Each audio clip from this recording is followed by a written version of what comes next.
Hello मेरे tricky family. मैं आपका प्यारा फिजिक्स टीचर रोहित सर।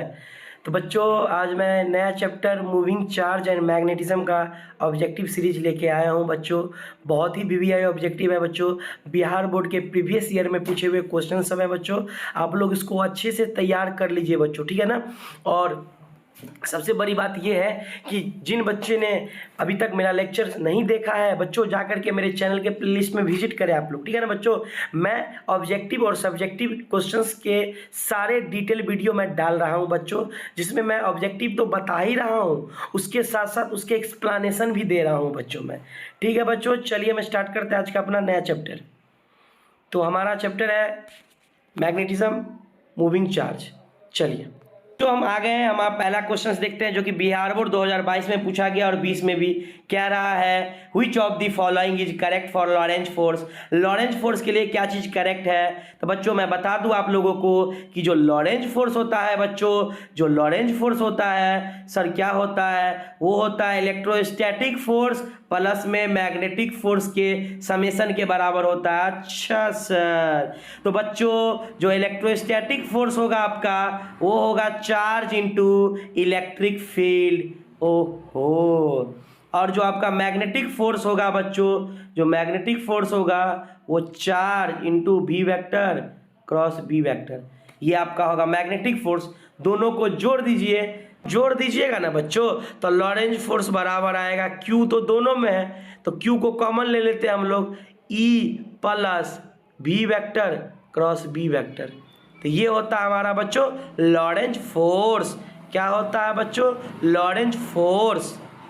चलिए तो जो हमारा आंसर चला जाएगा बच्चों वो है, हमारा जो आंसर है वो किस में आपको दिख रहा है? आंसर ए जा रहा है बच्चों।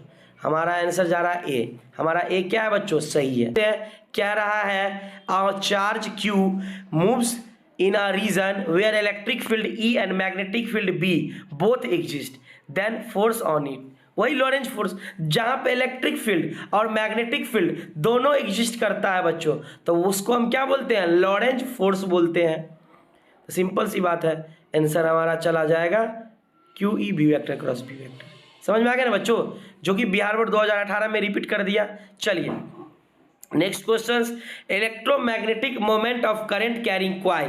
मतलब कोई करंट कैरिंग क्वाइल है उसका इलेक्ट्रोमैग्नेटिक मोमेंट क्या होता है, मतलब मैग्नेटिक मोमेंट क्या होता है? तो मैग्नेटिक मोमेंट आप लोग याद करिएगा, कोई क्वाइल का जो मैग्नेटिक मोमेंट होता है वो उसके करंट इंटू एरिया के बराबर होता है। और अगर नंबर ऑफ क्वाइल्स दिया है, अगर एक क्वाइल है इसको 1 से गुना कीजिएगा, 2 तो 2 से, तो 1 है तो इसको n लिख दीजिए, नंबर ऑफ टर्न्स, तो NIA के बराबर, मतलब हमारा ऑप्शन सी चला जाएगा। 2022 में बहुत इजी क्वेश्चन है। चलिए बच्चों हम नेक्स्ट क्वेश्चन की तरफ प्रोसीड करते हैं। हमारा नेक्स्ट क्वेश्चन क्या रहा? Which of the following is correct for galvanometer constant. Galvanometer constant के लिए कौन सा रिलेशन सही है? तो बच्चों आपको मैं बताता हूं, जब गैल्वेनोमीटर का केस होता है तो गैल्वेनोमीटर के केस में I बराबर जो होता है C/NBA इंटू थीटा होता है, और यही चीज़ को हम लोग गैल्वेनोमीटर कांस्टेंट बोलते हैं, जी बोलते हैं, ठीक है ना। तो जी के जगह क्या होगा? CNBA। कहाँ है? Option number 1 CNBA। तो हमारा ऑप्शन नंबर 1 चला जाएगा। गैल्वेनोमीटर जब आपको पढ़ाया गया होगा तो ये कंसेप्ट होता है करंट का, जो गैल्वेनोमीटर से होकर प्रोड्यूस होता है उससे होकर पास होता है। चलिए बच्चों नेक्स्ट क्वेश्चन हम लोग देखते हैं। कह रहा है resistance of ideal ammeter. Ammeter का, आइडियल आमीटर का रेसिस्टेंस क्या होता है? देखो बच्चों हम आमीटर और वोल्ट मीटर के बारे में आपको बताते हैं। जो आमीटर होता है, आमीटर उसका रेसिस्टेंस 0 होता है, लेकिन अगर वही वोल्ट मीटर है उसका इन्फिनिटी हो जाता है बच्चों। आइडियल आमीटर और आइडियल वोल्ट मीटर, अगर आइडियल आमीटर है तो उसका 0 और वोल्ट मीटर होगा तो उसका इन्फिनिटी। क्या यहाँ मीटर पूछ रहा है? तो मीटर में 0 होगा, शून्य होगा। 2022 में पूछा गया हमारा क्वेश्चन। चलिए नेक्स्ट क्वेश्चन की तरफ हम लोग प्रोसीड करते हैं। तो हमारा नेक्स्ट क्वेश्चन क्या कह रहा है बच्चों? Which of the following is correct vector form of equation bio-Savart's law.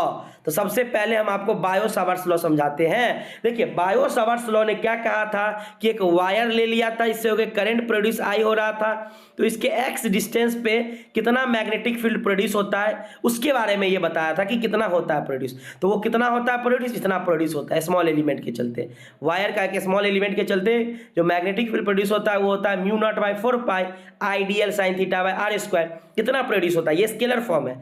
अगर इसका वेक्टर फॉर्म लिखना होगा तो देखिए, अगर इसका वेक्टर फॉर्म लिखना होगा तो लिख लीजिए म्यू नॉट बाय 4 पाई, कोई दिक्कत नहीं है।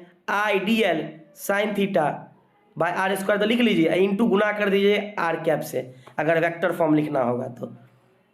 और आपको पता होगा, अगर क्लास 11th में पढ़े होंगे कि यूनिट वेक्टर का जो वैल्यू होता है वो होता है वेक्टर और वेक्टर का मॉड, वेक्टर बटे वेक्टर का मॉड होता है यूनिट वेक्टर का वैल्यू। तो आप इसको इस जगह रख दीजिए।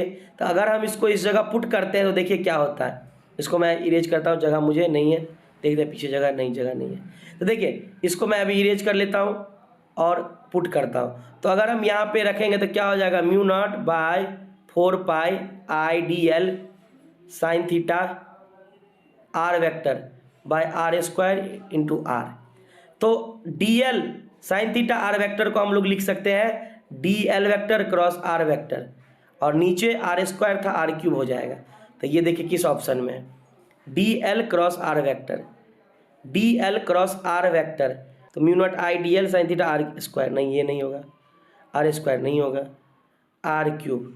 हमारा ऑप्शन सी चला गया बच्चों। चलिए नेक्स्ट क्वेश्चन की तरफ चलते हैं बच्चों। आप लोग से एक अनुरोध है कि आप लोगों के लिए मैं इतना मेहनत करके वीडियो शूट कर रहा हूँ, क्वेश्चंस ला रहा हूँ आप लोगों के लिए, वीवीआई क्वेश्चंस।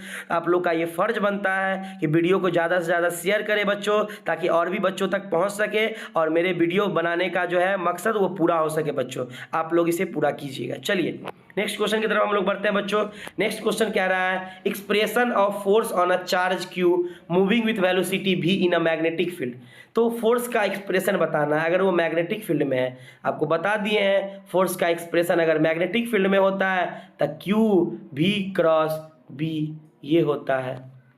आंसर है Q v cross b, v cross b, ये b क्रॉस b है, नहीं v क्रॉस b। तो ऑप्शन हमारा ए चला गया, जो 2021 में पूछा गया क्वेश्चन है बच्चों, ठीक है ना। चलिए नेक्स्ट क्वेश्चन की तरफ हम लोग बढ़ते हैं, और नेक्स्ट क्वेश्चंस और बेहतरीन क्वेश्चंस आ गया। Torque experienced bye a current loop, torque कितना होगा मैग्नेटिक फील्ड में, तो बता देते हैं। टॉर्क एक वेक्टर क्वांटिटी होता है। टॉर्क क्या होता है, वेक्टर होता है। इसका फॉर्मूला क्या होता है, ये होता है m क्रॉस b। क्या होता है, m क्रॉस b। तो सर इसको कैसे याद रखेंगे, ऑप्शन में कैसे करेंगे। तो देखो बाबू एक बात बताओ, ये तो ऑप्शन 1 चला गया, लेकिन देखो एक चीज़ बताते हैं आप लोगों को। सबसे पहले समझो, एक बात बताओ, डॉट प्रोडक्ट कभी वेक्टर हो सकता है, नहीं होगा। वेक्टर डॉट प्रोडक्ट हो रहा है, वेक्टर नहीं होगा। डॉट प्रोडक्ट वेक्टर नहीं होगा। दो तो ऐसे ही छांट लिया आप लोग। और बस याद रखिएगा कि ये m पहले आता है बाद में नहीं, तो m cross b, M B याद रखिएगा। एम बी होता है ना डाटा का, एम बी, बी एम तो होता नहीं है। बी एम कुछ चीज़ होता है क्या, बी एम नहीं होता, एम बी होता है डाटा का नेट पैक। तो ऐसे याद रखिएगा, ठीक है ना बच्चों। चलिए